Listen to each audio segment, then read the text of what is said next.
Hello and welcome back to differential equations. It's been weeks since we talked about cool concepts. We are going back to talk about homogeneous equations with constant coefficients. We already covered this in 2.1 by mistake, so we're just going to reinforce this and do a whole bunch of examples. So first, we are going to talk about the characteristic equation. We are going to do the same thing. So the second order differential equation with constant coefficients can be written as a y double prime plus by prime plus cy is equal to 0, right? It's homogeneous equation, so it's equal to 0. And we can derive characteristic equation by assuming a solution, right? And we can check what that characteristic equation would be. So let's first figure out the characteristic equation. So assume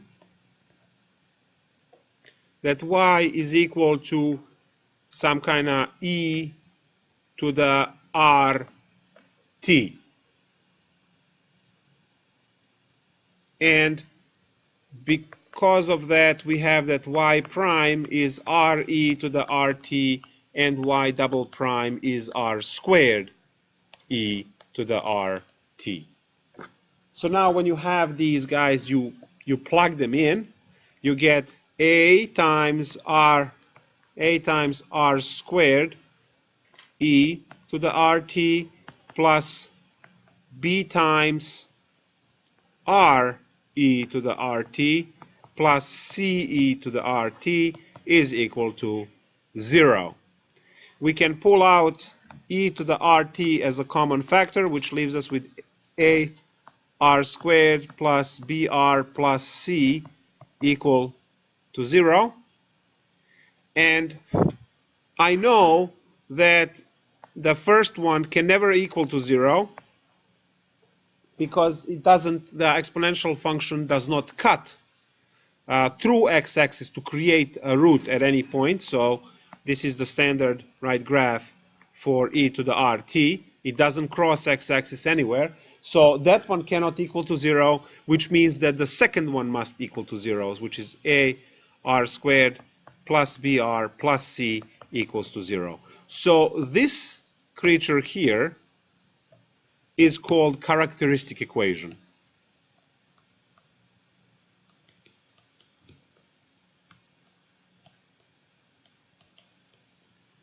Characteristic equation. Now, obviously, for purposes of solving problems, you will never go through this calculation. It is clear that when you compare now characteristic equation to your original differential equation, you see that a is a, b is b, c is c. So you will simply just look at the differential equation and treat it as a quadratic equation that you can solve immediately. So now that you are looking at the characteristic equation, you know that we can use, and it's quadratic, right? You can use the discriminant to separate three different types of solutions. So when you look at the discriminant, which is b squared minus 4ac, that can give you three possibilities. Possibility number one is two distinct real roots. It can give you repeated real root, and it can give you complex conjugate pair.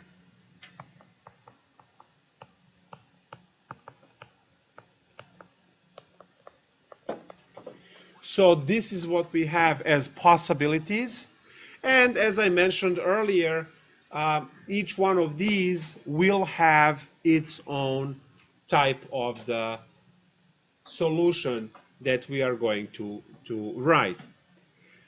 So I already covered this in 2.1 somewhere. Let me just quickly find, there it is.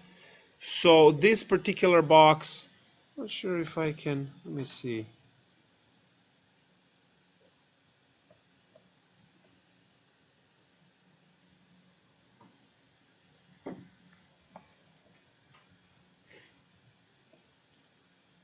I know.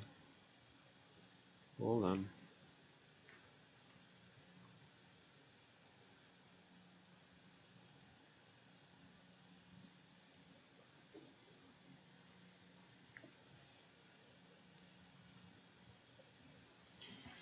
Okay.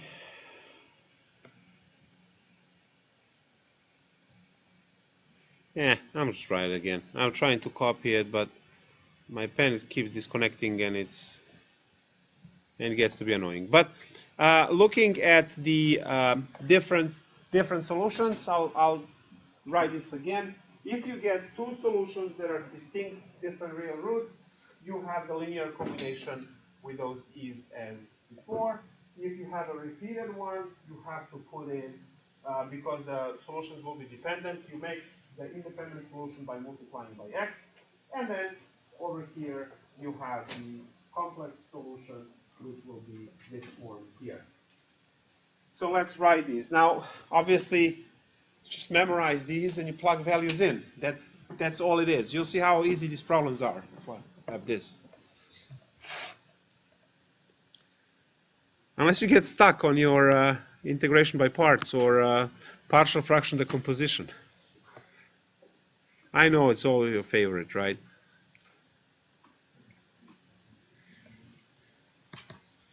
So real distinct, so number one, distinct real roots.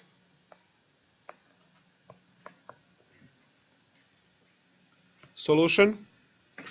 I'll just put R1, comma R2. Solution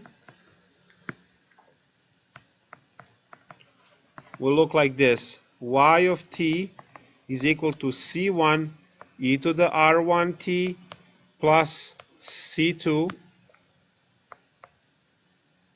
e to the R2t. So that will be distinct roots. Number two, repeated.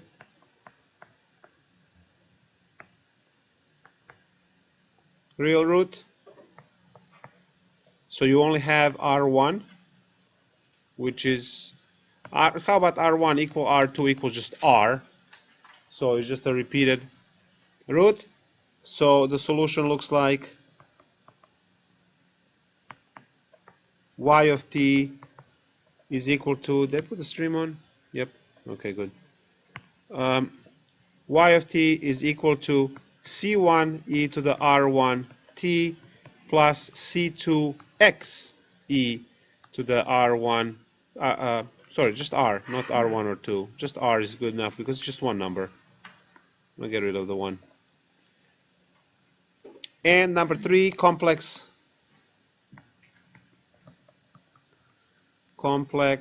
conjugate pair, and that would be, the solution is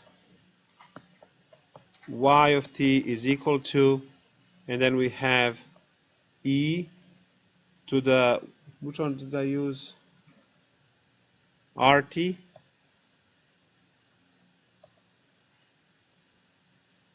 But I use A and B, I think, in this case. AT, and then we have C1 cosine BT plus C2 IC2 sine, sorry, no I, C2 sine BT. And that takes care of all three possibilities.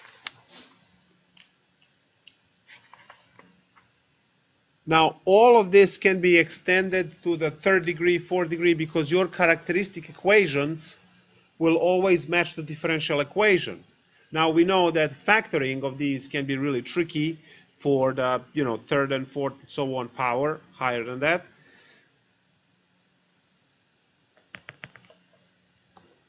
So we learn everything on the second order. equations, and then we can apply it to any other higher order as we want. So let's go and take a look at certain examples. Now, obviously, this is all general solutions, and then if you want particular, you just plug in values. So let's see. Here's the entire problem. I'm probably going to regret this one, but that's okay. So this is problem 22. It says 9 y double prime plus 6y prime plus 4y equals 0. And the conditions are y of 0, initial condition. Y of 0 is 3. And the y prime of 0 is 4. So I immediately write characteristic equation, which is 9r squared plus 6r plus 4 equals to 0. Then I factor this one. Now you can do quadratic equation if you want to, but I see square on front, square on the at the end, so that's 3 and 2. 3 times 2 is 6. Oh, I need a 12 in order for this to work, right? Or a 1 at the end. Is this 1 or 4? It is 4. Okay, so we hit this with the quadratic equation. Let's see what we get. We get negative 6 plus minus square root of 36 minus 4ac. Oh, this is 4 times 36. That's negative 3, right?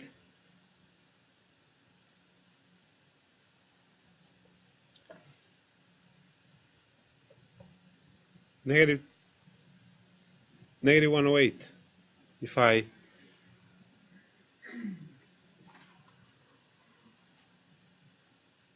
anyone? No one cares, whatever.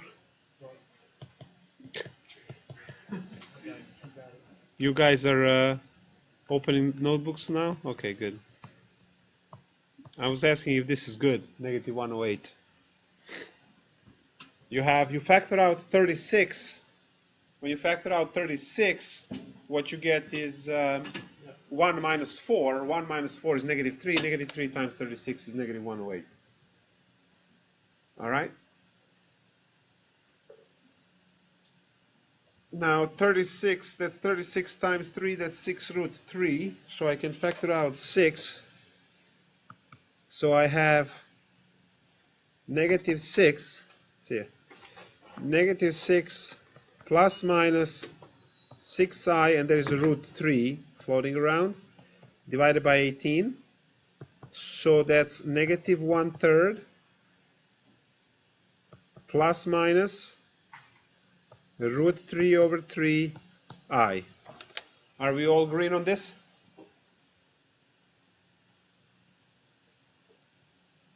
A little bit of middle school.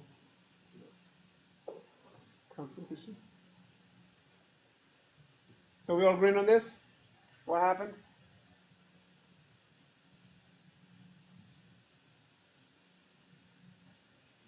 And now I have my A and B, so I can put the complex solution together. This is my A plus BI, right? So what's the solution to the differential equation?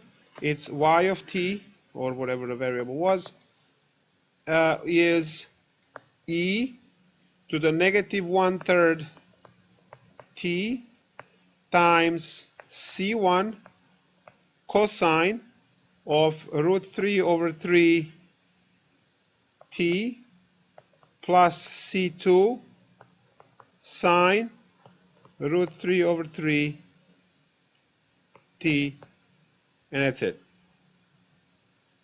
That's the general solution.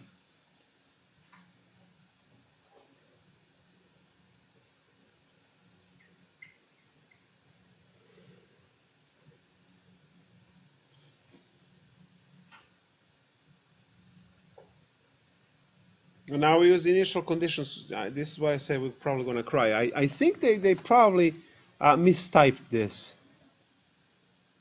Because They can do 961 and then have numbers actually work out. It's not going to work out with trig because initial conditions are not given as pi's, but they're given as zeros. So we're still going to have square roots everywhere. Do you see the wonderful thing it's going to happen when you take a first and a second derivative, first derivative, and we get the product rule there? Right? You have a distributive product rule. Yeah, I know how much you love it. You don't have to remind me. Let's go. Y prime of t. You have to do it. You have to do it because look, guys, your condition is given as y prime right here. Half a problem. It's just half off? That's not too bad. For all the work that I would have to do if I did the rest of the problem, it's worth it. Just a calc 1 product rule. Let's not get excited, okay? Copy the first times the derivative of the second. So we have the derivative cosine is negative sine, so we have negative root 3 over 3, the chain rule, C1 sine root 3 over 3t plus sine is cosine over there, so root 3 over 3 C2 cosine root 3 over 3 t. So that's the first one. Plus, we take the derivative of this, which would be negative 1/3 e to the negative 1/3 t, times copy the same, so C1 cosine root 3 over 3t plus C2 sine root 3 over 3t. This is awesome.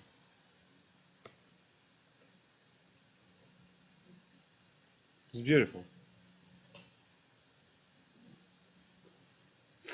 So all we need to do now is plug values in, right, that we are given, and come up with a system of equations, C1 and C2, solve that system, and we'll have C1 and C2 for the particular solution.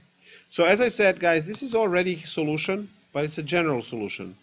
And we can actually find C1 and C2.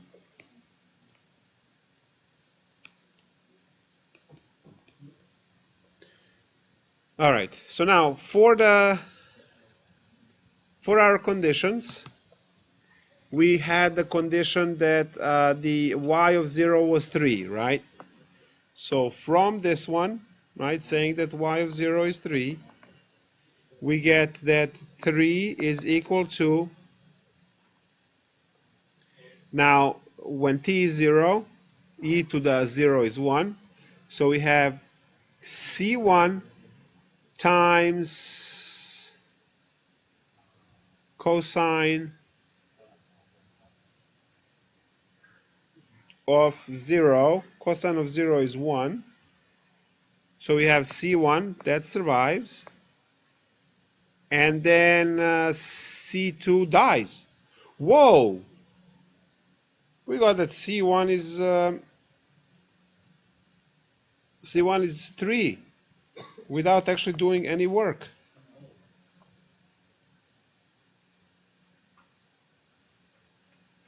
Cool. And now for y prime there was 0 going to 4, right?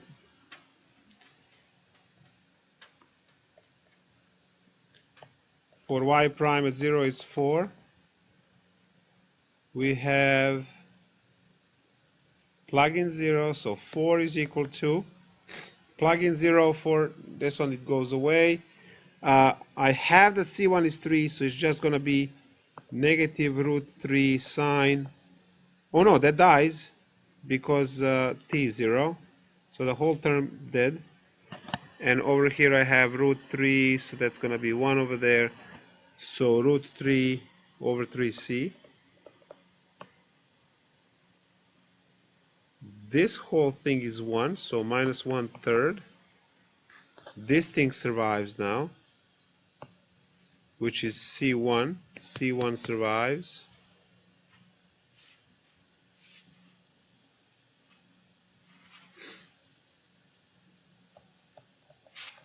and the other one dies.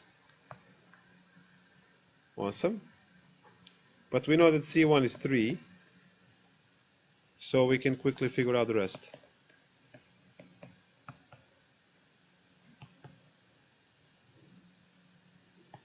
So root 3 over 3, C2 is 5. C2 is 15 over root 3. Rationalize with root 3.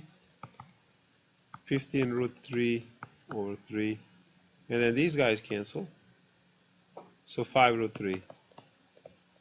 So what's the answer? The answer is our general solution. Y of t is equal to e to the negative 1/3 t C1 cosine. So C1 is 3 cosine of, what was the number? I gotta scroll again. Root 3 over 3 t plus C2 sine. C2 is 5 root 3 sine root 3 over 3t.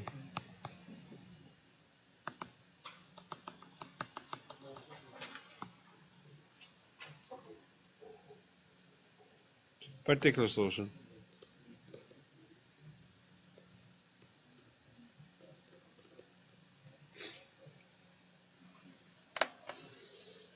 I need that. There you go. Now say you're interested, if this is good solution or not. You take two derivatives, you plug everything in, an hour later. Make sure everything is.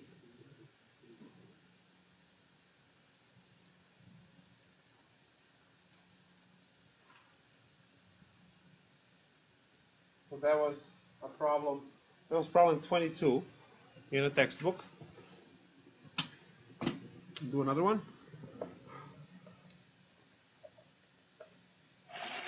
Here's a wonderful problem.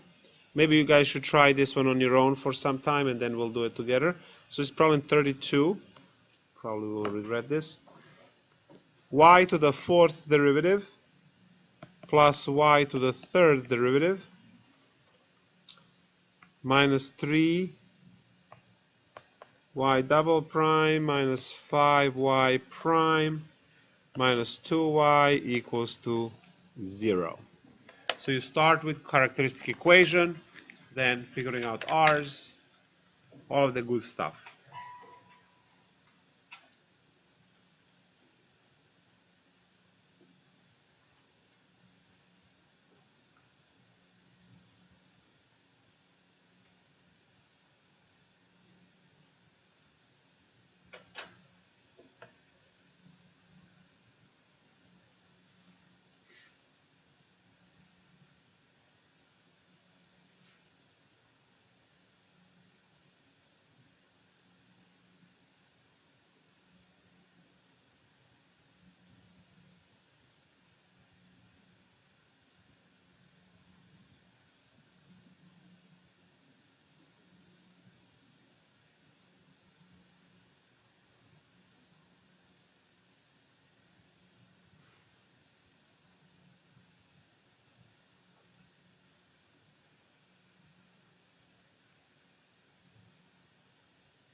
How's it going? Done? How many solutions before you do the superposition? How many solutions should you have? 4, right? It's r to the 4th power, so you should have 4. So the characteristic equation is r to the 4 plus r cubed minus 3r squared minus 5r minus 2 equals to 0. Now, how do you solve this? And the answer is, well, we remember pre-calculus 1, section 2.5, when we find the rational real zeros, and we test those, and we keep knocking off one by one until we get all of them.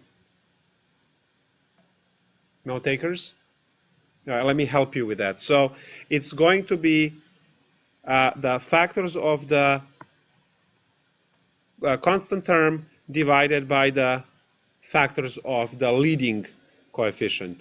So possible real rational zeros, the PRs, is equal to plus minus 1 plus minus 2 divided by plus minus 1. These are all possible numbers that can divide 2 and then divide 1. So in this case, we have plus minus 1 and plus minus 2. These are the 4 possible real rational zeros that we can have. So now what I do is I check each one of these, and whichever one gives me a 0, that's the root. So let's check 1. 1 to the 4 plus 1 cubed minus 3 times 1 squared minus 5 times 1 minus 2. What is this? It's 1 plus 1 minus 3 minus 5 minus 2. Doesn't work. So minus 1 is off the grid. Sorry, positive 1 is off the grid. Let's try negative 1. So whatever gives you 0 in a calculation is a root, and we are using it. Minus 3, then negative 1 squared, then minus 5 times negative 1 minus 2. This shows promise. That's 1, minus 1, minus 3, plus 5, minus 2. And that's 0, right? Yeah, that's 0.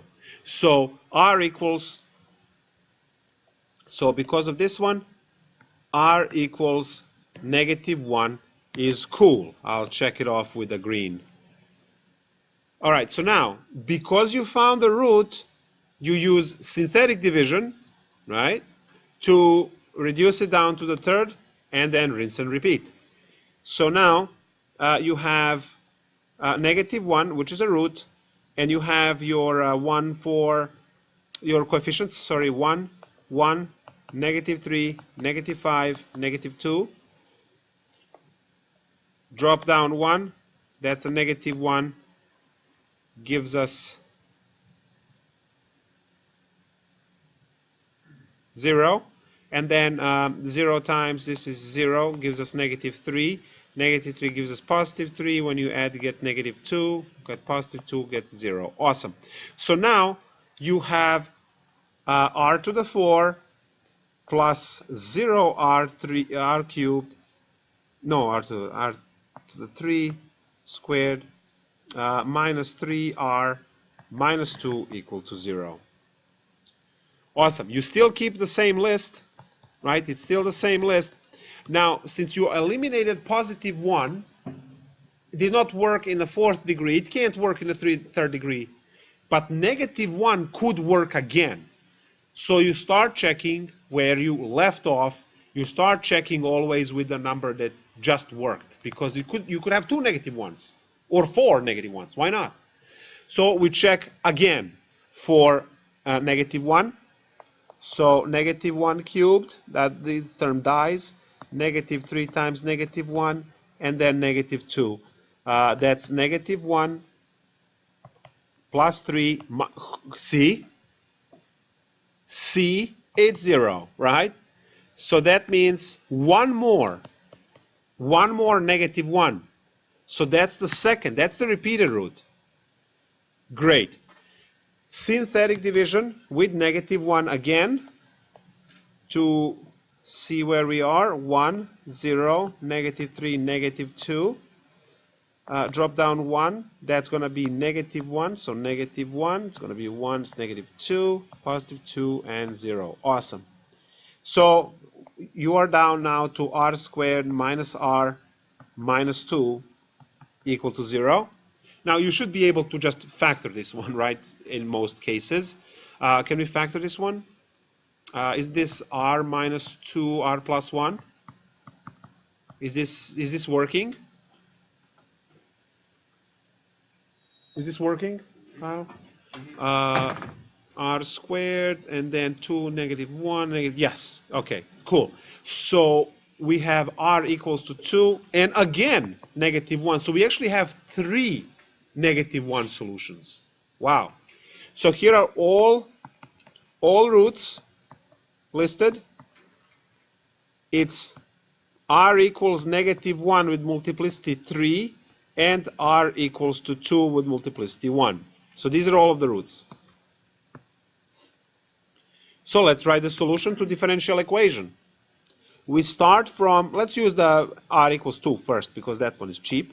So y of t is equal to c1 e to the 2t. And you are done with that. That's a multiplicity 1 root, the only one you have, right? We are moving along. Now we have 3 -1 roots. They're all linearly dependent, so we have to keep multiplying by those x's. So we have plus c2 e to the -t, that's the first one, plus c3 t, right, because I'm using t as the value. So c2 e to the -t, c3t e to the -t, and here is the last one, c4t squared e to the -t. They did not give us initial conditions to figure out, right? They would have to give us 4 initial conditions, and we would have to take 4, right, 3 derivatives here and so on to find all of this stuff. You can have 17 roots. They're all the same number, and you just keep going. T squared, t cubed, all the way to t16 to the 16th power. That's how you make these solutions linearly independent, right? In the Wronskian, they will give you other than 0. So this is the general solution. Do one more? We have time. Let's do one more. Let's find something awful. I don't know.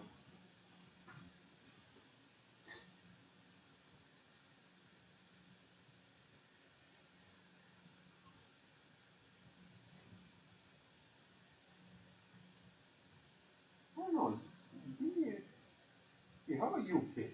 Anything from, like, let's say 14 to 34. 14 to 34, doesn't matter.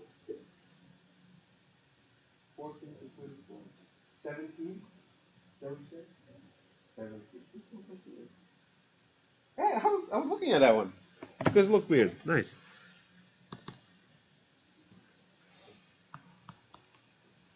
All right. 6y to the 4th power plus 11y squared, double prime, plus 4y equals 0. There we go. Have fun.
Okay, so you all got the answers?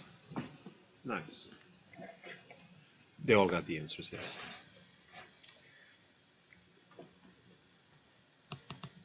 So, as you all already have, it's 6r to the 4th plus 11r squared plus 4 equal to 0.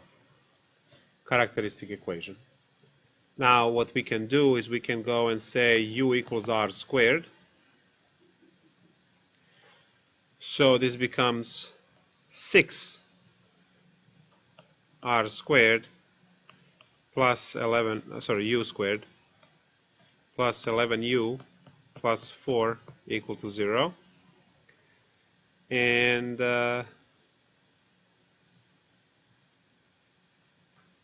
is this factorable? 24, we have 1 and 24 and 2 and 12 and then 3 and 8, right? That's the one. 3 and 8. So I have 6u squared plus 3u plus 8u plus 4 equals to 0. That's going to be 3u, u plus 1 plus 2, no, 2u plus 1, 2u plus 1 equals to 0. So 2u plus 1 times 3u plus 2 equals to 0. So u is negative 1/2 and u is negative 2/3. Is this what you have, guys? Yes or no?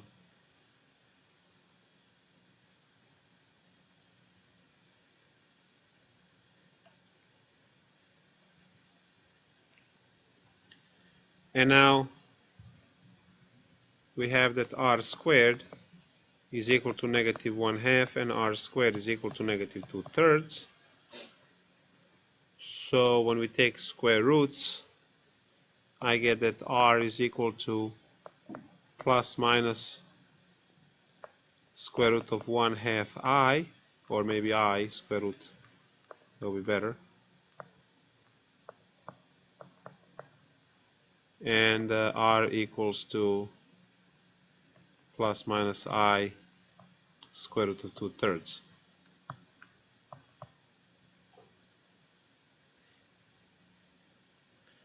So to rationalize this, I have r is equal to plus minus I root 2 over 2.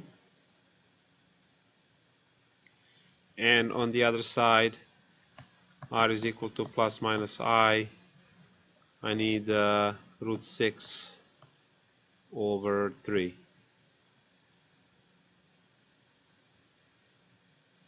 So this is what I have. They're both complex, so I can write y of t is equal to so e to the 0, right? Because there's no real part. You see there's no real part? So that's going to be e to the 0 t, which is just 1.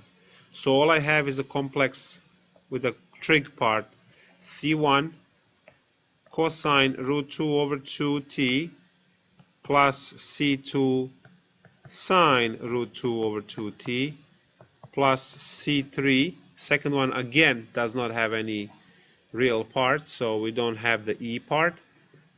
Cosine root 6 over 3t.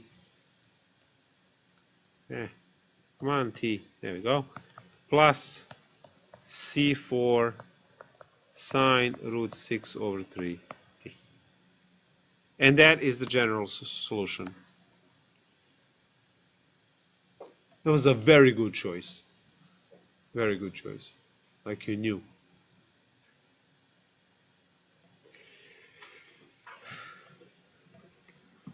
So what's the in short about this section? If you know how to factor from your algebra class, you will do well. If you don't know how to factor from your algebra class, you will do terrible. That's it. You will know, obviously, the 3 types of solutions, right? That's what you learn in differential equations. It's just the mechanics of the problem is you can either factor or you can't. You can always, so there is that rational thing zeros, right? You can review that in your pre-calculus textbook, which is available in bookstore, no bookstore, library, well it's available in bookstore, but for money. In library and the tutoring center, or in my office. Take a phone and You can find how to find the roots online, obviously on YouTube. And then basic factoring techniques from algebra.